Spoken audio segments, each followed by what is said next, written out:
do control blasting or contour blasting, especially in tunnels where we want to have a smooth lining, we want to have a smooth surface. So for that purpose, we do control blasting or contour blasting.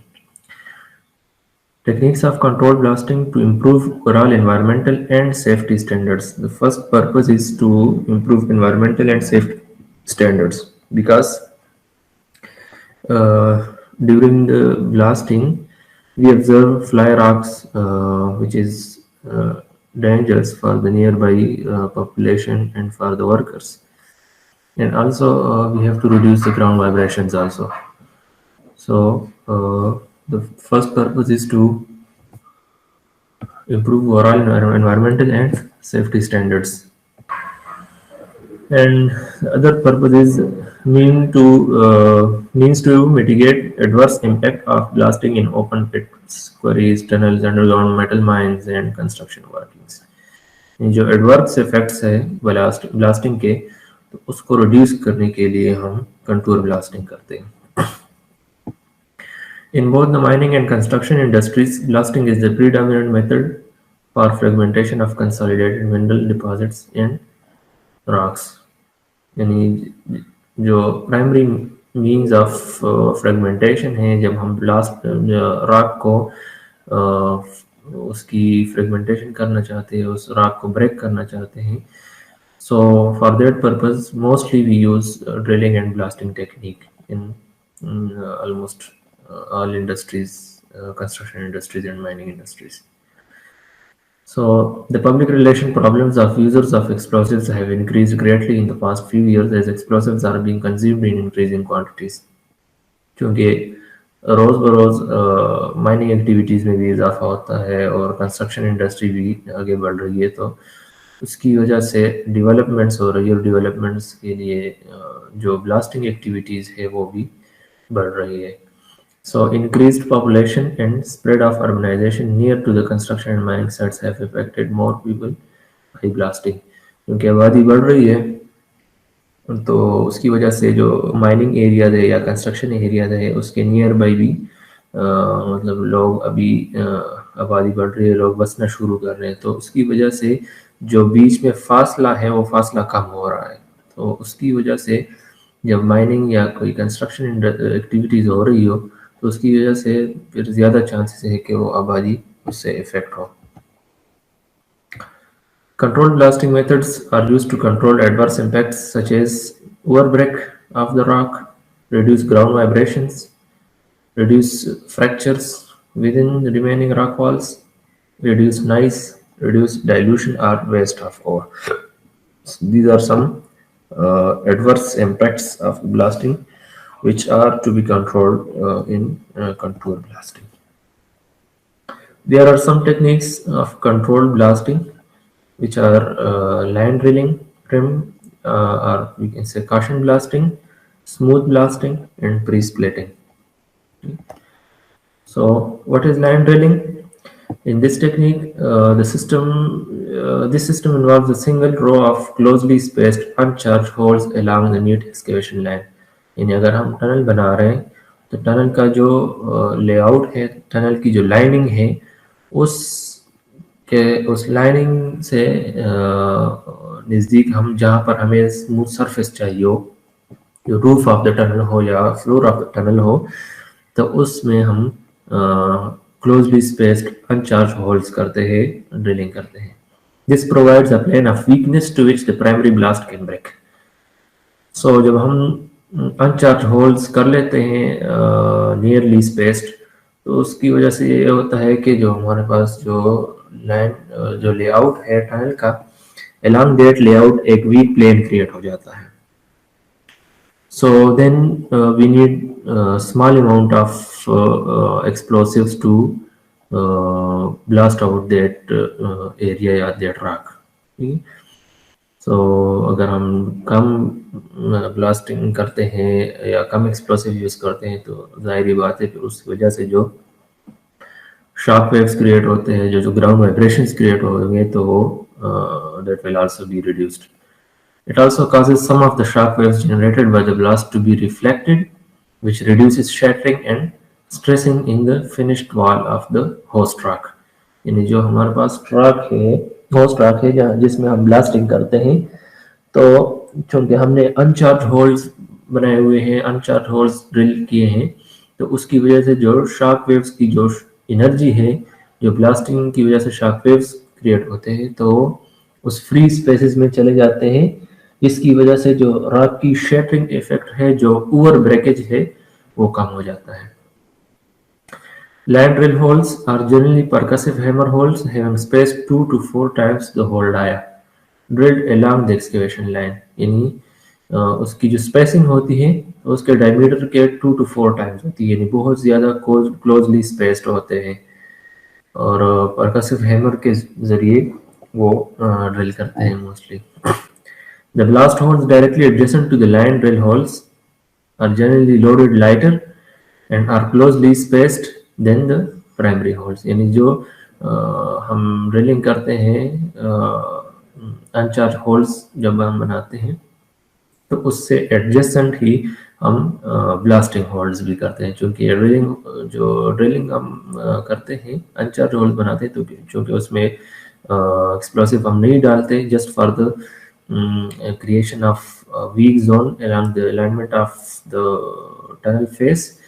So we do another row of holes, we drill another row of holes which are to be blasted and are loaded lighter. ठीक है, क्योंकि हमारे पास already weak zone create हो जाता है, तो उसकी वजह से जो ब्लास्टिंग होल्स है उसको हम about 50% of the primary holes हम उसको चार्ज करते हैं और ब्लास्ट करते हैं। This techniques gives maximum protection to the host rock to preserve its original strength. इसकी वजह से फिर क्या हो जाता है कि जो होस्ट रॉक है, तो उसमें कम से कम उसमें डैमेज होता है, उसमें कम से कम क्रैक्स क्रिएट होते हैं, उसकी जो डिफॉर्मेशन है वो कम से कम होती है। So that's why it is a safer method.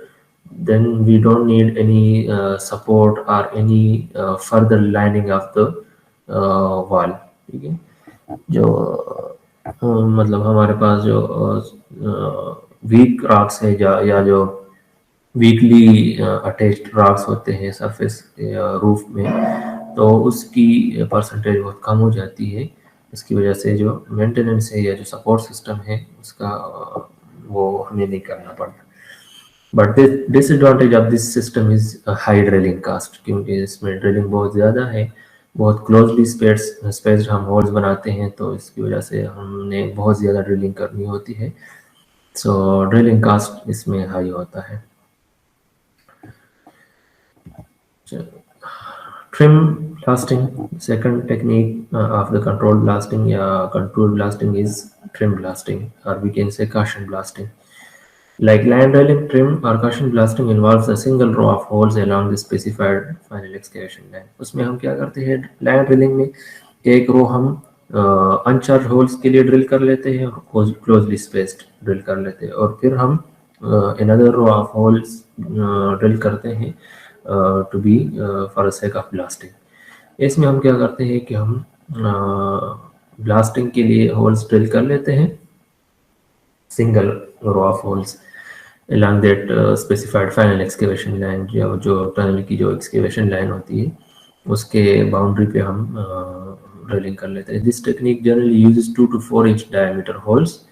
Holes are loaded with light charge, well distributed, completely stemmed and fired after the main excavation is removed.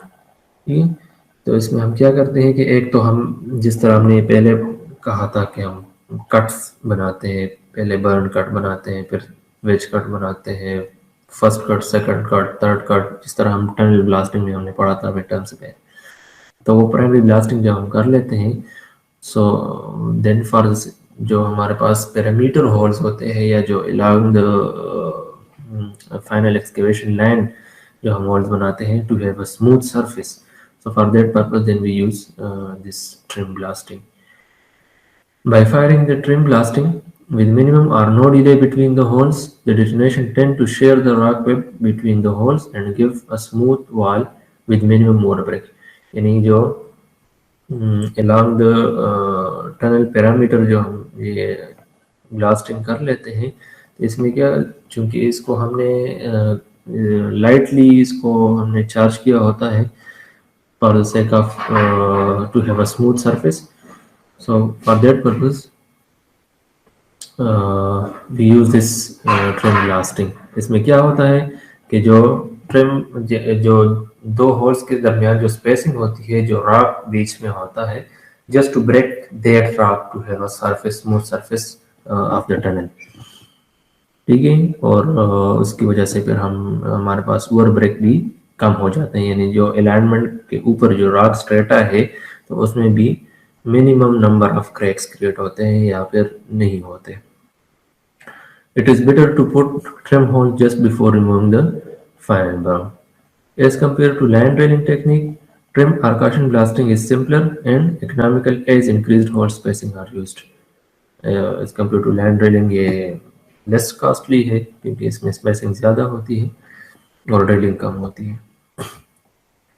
Advantages क्या है? Increased spacing between the holes, less drilling, and functions reasonably well in incompetent rock formation। यानी अगर हमारे पास rock बहुत ज़्यादा hard नहीं है तो उसमें हम ज़्यादा इसको यूज़ कर सकते हैं, ये ज़्यादा इकोनॉमिकल है। डिसएडवांटेजेस क्या है? It is necessary to excavate the main blast before firing the cushion blast. ये इसमें वो ज़रूरी बात है कि जो मेन ब्लास्ट है वो पहले हमें करना होगा, उसके बाद हम ताकि हमारे पास सरफेस स्मूथ हो तो उसके लिए फिर हम ये काशन ब्लास्टिंग करते हैं। डायरेक्टली हम, क्योंकि ये लाइटली चार्ज होते हैं तो उसकी इतनी स्ट्रेंथ नहीं होती कि ये पूरे स्ट्रेटा को फ्रेगमेंटेशन उसकी करे, उसको ब्रेक करे। Difficult to cut 90-degree corners without combining with another method, that is pre-splitting। और इसमें ये भी है कि मतलब अगर हमारे पास rectangular shape of the tunnel है तो उसके जो कॉर्नर्स होते हैं वो बिल्कुल 90 डिग्री पे होते हैं, तो उसमें फिर वो एग्जैक्टली वो कॉर्नर बनाना डिफिकल्ट हो जाता है with this caution blasting. Smooth blasting, या इसको हम कंटूर ब्लास्टिंग भी कह सकते हैं, पेरीमीटर ब्लास्टिंग भी कह सकते हैं। A technique used mostly in underground blasting, closely spaced drill holes are loaded with decoupled charges and fired simultaneously to produce an excavation contour without fracturing or damaging the rock behind or adjacent to the blasted face। यानी हम ज़्यादातर underground mines में ये blasting करते हैं mostly. इसमें भी हम क्या करते हैं कि क्लोजली स्पेस ड्रिलिंग करते हैं, होल्स बनाते हैं, उसको लोड करते हैं विद डिकपल्ड चार्जेस, यानी हम दो तरह के चार्जेस को हम यूज करते हैं, and fire simultaneously to produce an excavation contour, ठीक है। और उसको फिर सिमल्टेनियसली एक ही साथ में वो उसको इनिशिएट करते हैं। For promoting safety and economy in underground workings, performance of blasting in headings, ravages, tunnels and stops become very important। ठीक है, यानी जब हम नीचे अंडरग्राउंड माइंस में काम करते हैं तो हमें एक्सेस भी चाहिए होता है। So for that purpose, to have a safe access, we do this contour blasting, smooth blasting. In ideal blast result in a minimum of damage to the host rock with minimum of wear break। यानी हम जाहिर ही बात है जब हम underground mines में let's suppose room and pillar mining हम कर रहे होते हैं तो अंडरग्राउंड माइंस में जहाँ हम फेस पे काम कर रहे होते हैं तो फेस से फिर मटेरियल को ट्रांसपोर्ट करना होता है और फिर शाफ्ट से उसको बाहर निकालना होता है। So for that purpose we need to have a safe transportation system, and we need a safe haulage way। So for that purpose we need a good support system and we need to have a good blasting pattern to reduce these hazards। Perimeter or contour holes are drilled along specified final excavation limits and are lightly loaded than that of the buffer holes and production holes। यही बात है कि हम let's suppose material निकाल रहे हैं तो material के लिए हम प्राइमरी ब्लास्टिंग कर लेते हैं अगर हम room and pillar let suppose कर रहे हैं, तो रूम जब हम बना रहे होते हैं, रूम से हम मटेरियल निकाल लेते हैं, तो फिर उसकी लाइनिंग के लिए हम फिर ये पैरामीटर या कंटूर सोल्व करते हैं ताकि हमारे पास एक प्रॉपर लाइनिंग आ जाए रूम की। Spacing is kept closure then buffer holes and production holes. इसमें जाहिर बात है कि हम इस लाइनिंग के लिए करते हैं ताकि हमारे पास स्मूथ लाइनिंग आ जाए और ओवर ब्रेकेज कम हो, सो दे आर लाइटली चार्ज्ड। ठीक है। Okay, sir. The thumb rule 10 to 12 times Okay, sir. hole diameter in medium to tough rock and 5 to 6 times the hole dia in poor fragmented rock are kept as spacing। यानी अगर हमारे पास hard rock है, medium to hard rock है, तो उसमें जो whole का dia होता है उसके 10 to 12 टाइम्स हम स्पेसिंग रखते हैं। और अगर पुअर या फ्रेगमेंटेड रॉक है तो उसमें 5 to 6 टाइम्स होल डायमीटर रखते हैं। वो क्यों हम रखते हैं कम वीक रॉक में? क्योंकि वीक रॉक में हमारे पास ज़्यादा खतरा होता है ओवर ब्रेकेज का, तो इसलिए हम उसमें जो है ना होल स्पेसिंग कम कर देते हैं ताकि हमारे पास स्मूथ सरफेस आ जाए। और हार्ड रॉक में तो हम हमारे पास इतने चांसेस नहीं होते ओवर ब्रेकेज के, तो इसलिए हम उसमें स्पेसिंग थोड़ा ज़्यादा रखते हैं। सो कन्वेंशनल ब्लास्टिंग में क्या होता है कि लेट्स सपोज अगर ये हमें चाहिए हो टनल की, ये हमारे पास अलाइनमेंट है, ठीक है, ये पैरामीटर है आपका टनल। सो कन्वेंशनल ब्लास्टिंग में हम क्या करते हैं, अगर ये हमारे पास रिक्वायर्ड स्पेस है तो उससे ज़्यादा हम ब्लास्ट कर लेते हैं। ठीक है। तो एक तो ये है कि अभी हमें ये चाहिए, तो ये जो इजाफी स्पेस हमारे पास आ गया है, अभी इसको हमने फिल करना है, तो ज़ाहिरी बात है इसकी अलग कास्ट आएगी। दूसरी बात यह है कि जो होस्ट ट्रैक है उसमें आप अगर देखेंगे तो बहुत ज़्यादा फ्रैक्चर्स क्रिएट हो जाते हैं, ओवर ब्रेकेज हो जाती है। तो ये मतलब यहाँ तक इस सारे राग को आपने फिर सपोर्ट करना है, क्योंकि ये फिर फेलियर हो सकती है, ये राग गिर सकता है। तो and what we do in control blasting या स्मूथ ब्लास्टिंग, कि हमारे पास लेट्स सपोज ये हमारे पास लाइनिंग ऑफ द टनल है, तो जब हम ये मेन बफर होल्स के जरिए, प्रोडक्शन होल्स के जरिए हम ये ब्लास्ट कर लेते हैं, तो जो हमारे पास ये बाउंड्री ऑफ द टनल होती है, ये अलोंग दिस हम कंटूर ब्लास्टिंग या स्मूथ ब्लास्टिंग होल्स बना लेते हैं। ठीक है। और जब हम उसको ब्लास्ट कर लेते हैं तो एक तो हमारे पास ब्रेकेज, ओवर ब्रेकेज कम हो जाती है, और दूसरी बात यह है कि हमें ज़्यादा ओवर ब्रेकेज भी नहीं होती, ज़्यादा स्पेस को फिल करना नहीं होता जिस तरह कन्वेंशनल ब्लास्टिंग में हमारे पास होता है। सही है। ये अगर आप देख लें तो ये हमारे पास कंटूर होल्स है, ये बफर होल्स है और ये प्रोडक्शन होल्स है। इसमें फ़र्क क्या है?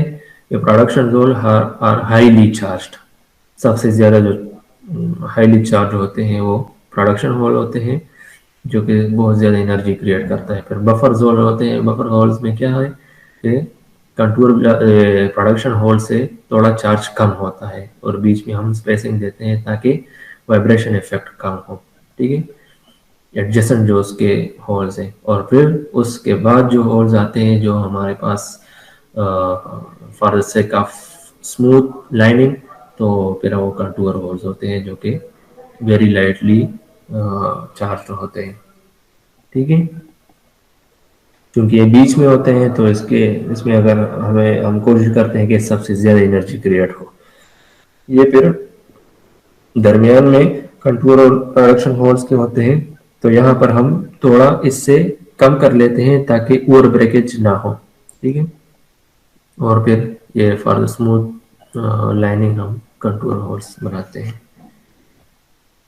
इसके एडवांटेज क्या है? Increased spacing reduces drilling cost, better result in incompetent rock formation. जो हमारे पास वीक रॉक होते हैं तो उसमें हमारे पास ज़्यादातर ये मसला आ जाता है कि उसमें जो होस्ट रॉक होता है उसमें ओवर ब्रेकेज होती है, उसमें क्रैक्स क्रिएट होते हैं, तो उस कंडीशन में ये एक बेटर रिजल्ट देता है। No excavation needed before smooth blasting is executed. Special charges give light and well distributed charging of the parameter holes। यानी इसमें ये नहीं है कि हम पहले लाजमी हम जो है ये एरिया एक्सकेवेट करेंगे, यानी हमें विदाउट एक्सकेवेटिंग दिस एरिया हम ये हमें एक वीक प्लेन दे सकता है। यानी अगर हम ये ब्लास्ट ना भी करें और सिर्फ ये ड्रिल होल करें और इसको ब्लास्ट करें तो along the lining of the tunnel ये हमें एक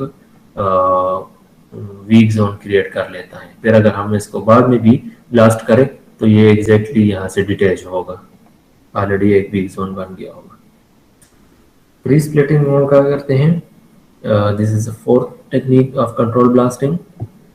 Pre-splitting is the smooth blasting method in which cracks for the final contour are created by blasting prior to the drilling of the rest of the holes for the blast pattern। यानी इसमें हम क्या करते हैं कि हम जो हमारे पास ब्लास्टिंग पैटर्न होता है, जो हम मेन ब्लास्टिंग डिज़ाइन हमारे पास होता है, तो उससे पहले हम एक क्रैक्स क्रिएट कर लेते हैं। जिस तरह मैंने अभी यहाँ पर कहा कि अगर हम ये ब्लास्टिंग ना करें, इससे पहले हम ये ब्लास्टिंग करें तो इसको हम एक वीक जोन यहाँ पर बना सकते हैं। तो इस तरह प्री स्प्लिटिंग में हम क्या करते हैं एक्चुअली कि हम एक क्रैक बना लेते हैं through blasting before the main blast. This is an effective way of restricting back break and ground vibration in large open pit and quarry blasting. Mostly अगर आप सीमेंट फैक्ट्रीज में अगर इंटर्नशिप के लिए चले जाएं तो उधर ये ज़्यादा उसकी प्रैक्टिस होती है ताकि हमारे पास बैक ब्रेक ना हो। यानी जो हम बेंचेस बनाते हैं सीमेंट फैक्ट्रीज में, क्वेरी में, तो उसमें कोशिश ये होती है कि हम बेंच भी बनाएं लेकिन जो उसका होस्ट राख है, जो पीछे उसका जो राख है, वो उसमें बैक ब्रेक ना हो, उसमें ओवर ब्रेकेज ना हो, उसमें क्रैक्स क्रिएट ना हो, क्योंकि फिर उसकी फेलियर का खतरा होता है। क्वेरी में बेंच फेलियर्स का खतरा होता है। So for that purpose, first they do pre-splitting and then the main blast. Pre-splitting helps in isolating blasting area from remaining rock mass by creating an artificial discontinuity along the final designed excavation line or plane against which subsequent main blast breaks. यानी जो हमारे पास width of the bench है, so at the inner boundary of the bench हम ये कर लेते हैं ताकि ये ऑलरेडी होस्ट रॉक से डिटैच हो जाए, और फिर जब हम मेन ब्लास्टिंग कर लेते हैं तो मटेरियल नीचे गिर जाता है और जो होस्ट रॉक है उसको कोई नुकसान नहीं होता। A row of holes are drilled at the periphery, 3 sides of the main blasting block at a closer spacing, charged with lesser quantity of explosive than the production blast, and blasted prior to the main blast in an effort to create fractured land and refractive plane at the excavation limit। अगर आप यहाँ पर देख लें, let suppose ये एक bench है, तो हम क्या करते हैं कि जो 3 साइड्स है बेंच के, तो 3 साइड्स पे हम ये पैरामीटर होल्स करते हैं। अब ये इन्होंने सिर्फ इसकी क्रॉस सेक्शन दिखाई है, यानी हम चाहते हैं कि हम तीनों, लेट सपोज अगर ये बेंच है तो ये तीनों साइड्स पे हम प्री स्प्लिटिंग कर लेते हैं ताकि ये होस्ट रॉक से हर तरफ से डिटैच हो जाए, और फिर मेन ब्लास्टिंग करके ये मटीरियल गिरा देते हैं। Some of the shock waves from subsequent main blast are reflected at the pre-split plane, which result in arresting a considerable portion of the blast-induced ground vibration generated in the main blast to propagate। इसमें ये फिर है कि जो main blast की वजह से shock waves create होते हैं, तो वो चूँकि उनको ऑलरेडी हमने प्री स्प्लिटिंग की होती है तो उनको फिर स्पेस मिल जाती है, तो ये है कि इसमें ग्राउंड वाइब्रेशंस के उसका खतरा हो सकता है। मतलब खतरा तो नहीं, मतलब जो ग्राउंड वाइब्रेशंस शॉक वेव्स की वजह से क्रिएट होते हैं, वो शॉक वेव्स उस प्री स्प्लिटिंग होल्स की वजह के जरिए, या जो क्रैक्स उसकी वजह से बने हैं उसके जरिए निकल जाते हैं। ठीक है, शॉक वाइब्रेशन शेयर जोन। तो ये अगर हमारे पास प्री स्प्लिट होल्स है तो यहाँ पर ये क्या करते हैं कि एक क्रैक क्रिएट कर लेता है, शेयर जोन क्रिएट कर लेता है। ये प्री स्प्लिट होल्स है, ऑलरेडी हमने देख लिया। एडवांटेजेस क्या है कि gives excellent result in homogeneous rocks and better result than other methods in incompetent rock, specially if guide holes are drilled. ठीक है, होमोजेनियस रॉक में बहुत ज़्यादा अच्छा रिजल्ट देते हैं, और इनकम्पिटेंट रॉक हो, वीक रॉक हो, तो उसमें भी इसकी रिजल्ट अच्छी है। अगर हम specially if guided holes are drilled, यानी अगर हम उसकी, जिस तरह मैंने कहा कि अगर हम बेंच बनाना चाहते हैं तो बेंच के तीनों साइड पे हम ये कर लेते हैं उसको गाइड करने के लिए, ताकि हमारे पास तीनों तरफ से वो डिटैच हो जाए। डिसएडवांटेज क्या है? More drilling than in smooth blasting and noise and ground vibration problems, ये हो सकते हैं इसमें, इसके डिसएडवांटेजेस। Muffled blasting क्या है? Fly rack is another important adverse effect of blasting operations, especially when conducted in the vicinity of dense human habitation or congested areas. अगर हमारे पास let's suppose near by कोई population है, आबादी है, तो blasting की वजह से फ्लाई राक का खतरा हो सकता है, और किसी के छत पे पत्थर गिर सकता है, किसी के घर में गिर सकता है। तो उसको कम करने के लिए ये भी एक एडवर्स इम्पैक्ट है ब्लास्टिंग का। अगर आप सीमेंट फैक्ट्री में जाएं तो आप देखेंगे कि जब ये ब्लास्टिंग करते हैं तो ब्लास्ट होल्स को ब्लास्ट करने से पहले जो वर्कर्स होते हैं या जो ब्लास्टर होता है वो एक सेफ एरिया, सेफ शेल्टर में चला जाता है और वहां से उसको इनिशिएट करता है for the sake of safety, ताकि अगर कोई फ्लाई राक, कोई हवा में कोई राक उड़ जाए तो वो मेरे सर के ऊपर ना आए। Muffling or covering of blast holes are properly before blasting is the common solution to prevent fly rock from damaging human habitats and structures. तो इसको कम करने के लिए क्या करते हैं कि मफलिंग करते हैं। मफलिंग में क्या होता है कि जो ब्लास्ट होल्स होते हैं उसके ऊपर कोई बारी चीज़ रख देते हैं, रबर टायर्स हो गए बारी बारी, या जो रबर शीट्स होते हैं जो बहुत ज़्यादा वजनी होते हैं, तो वो उसके ऊपर रख लेते हैं ताकि जो एनर्जी है वो अंदर ही रहे, ताकि वो राक उसमें ना हो, फ्लाई राक ना हो। जनरली मैट और mesh made of preferably of locally available steel ropes are used for muffling purpose. Sandbags weighing 40 to 50 kg are kept over the mesh at an interval of 3 meter. या तो ये है कि steel रोप से जो mesh बनाते हैं, एक जाल बना लेते हैं और उसके ऊपर सैंड बैग्स रख देते हैं 40 to 50 kg वजन जो उसका हो, तो उसकी वजह से फ्लाई राक का खतरा कम हो जाता है।